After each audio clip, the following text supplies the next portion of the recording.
Papalayain ko na, kawawa eh. Yung aso. Papalayain ko, kinakain ko muna. Ano to? Tikling. Tikling ba to? Sa uri nito. Guys, dito natin ipapakawalan.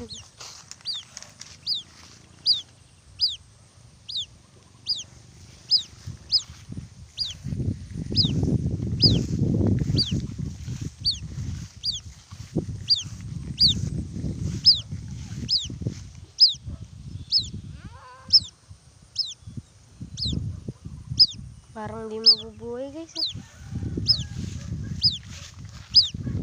Kasi walang nanay dito. Kasi hindi siya makakahanap ng nanay dito basta-basta. Kailangan niyang sumigaw na sumigaw para sa kanya. O kaya kakainin lang ito ng predator dito. O kaya aso, kumain siya. Kinain siya ng aso. Ay no, marami dito nagbubang tikling. Marami dyan bumaba na tikling. So kaya natin tayo lagay.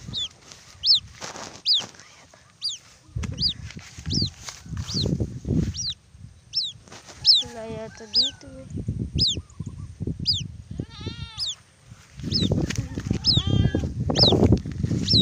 Yung buti eh.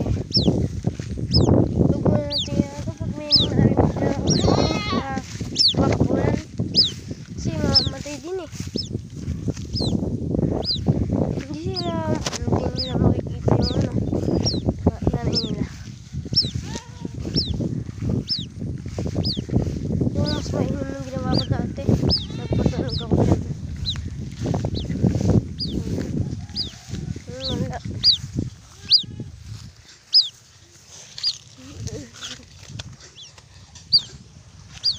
Hindi ko muna papakawalan. Mamaya.